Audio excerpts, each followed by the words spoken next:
Allah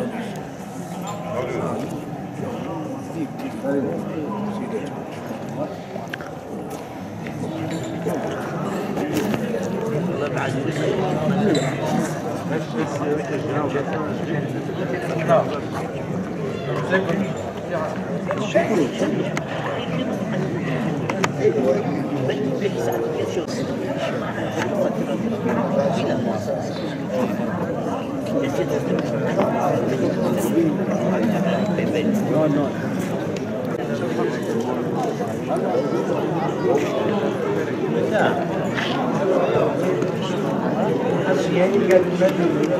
Yeni geldim.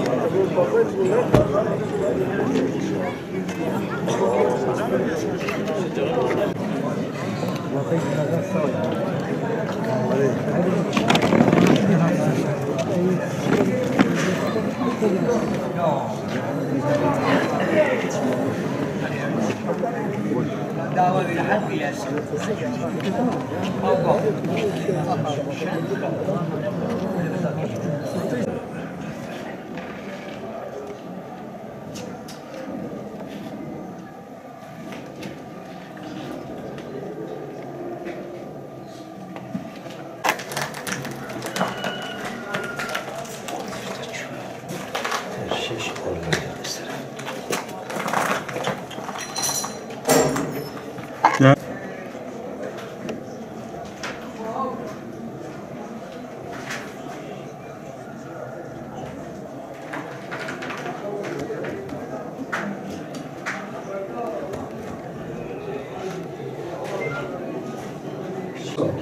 Türkçe müsaade. Allah'ın ismini başlayalım.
Bizim bu medresede yaklaşık 20 civarında öğrenci kalıyordu.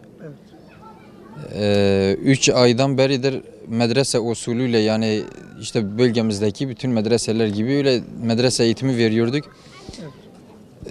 Ondan önce sadece gündüz gelen öğrencilerin dersini verip öyle gidiyorlardı. Medresemiz 2011'de açılmış. İşte tam medrese yönetimine, yani medrese şekline değiştirmek, çevirmek istiyorduk.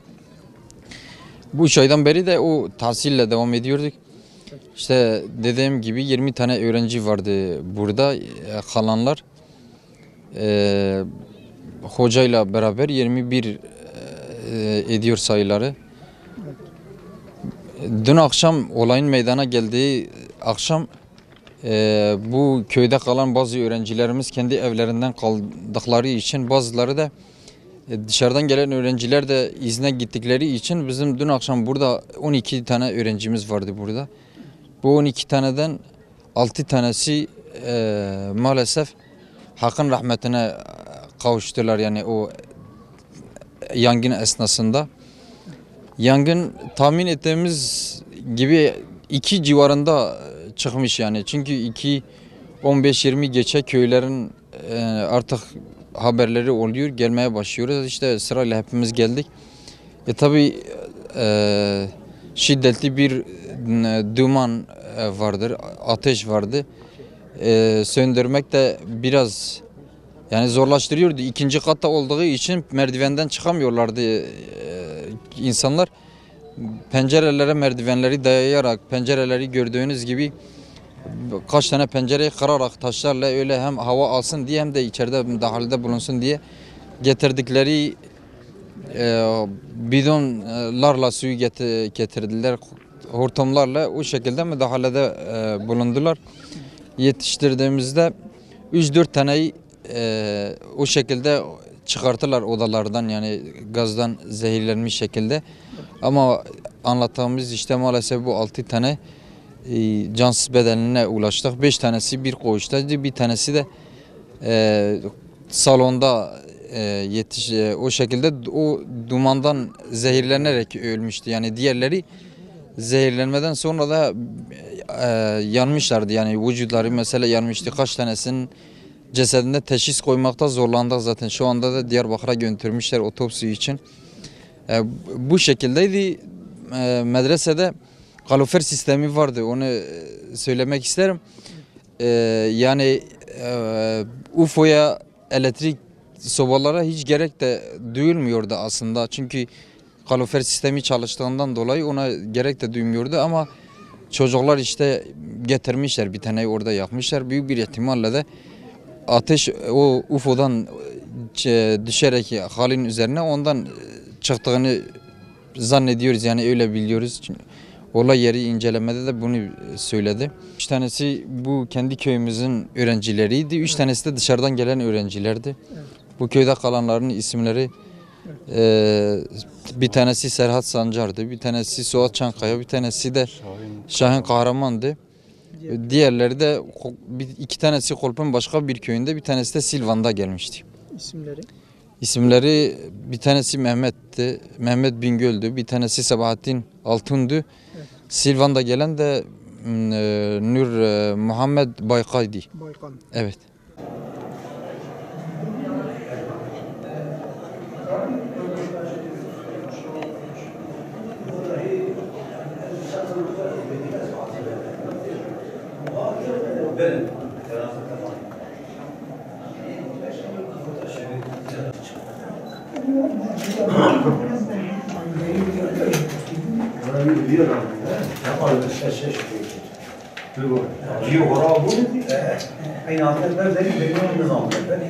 ساعت تورا ددوني وام بجن ددوني وطما ساعت ننر جبوي بانيك بو هيجان بو ويا قرابالو خو بو كيمش خوي رابون از گیشتم ورا اپیکی گندیش بریم هاتبون یعنی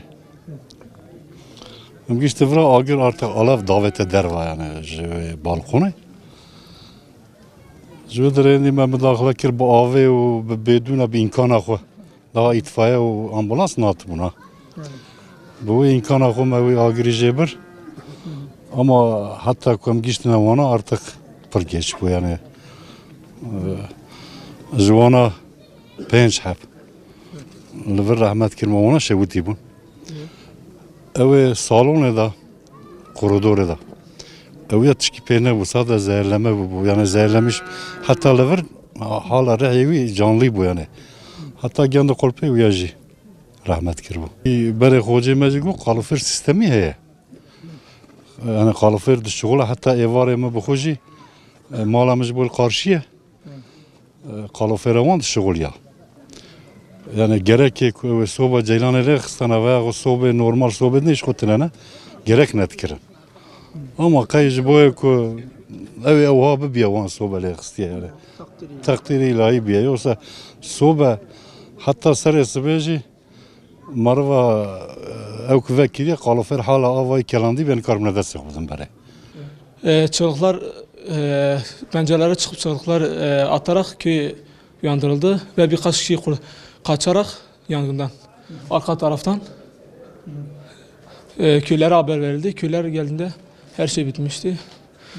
Köy sakinleri yangını söndürdü. Köy itfaiye İtfaiye gelene kadar söndürülmüştü. söndürülmüş.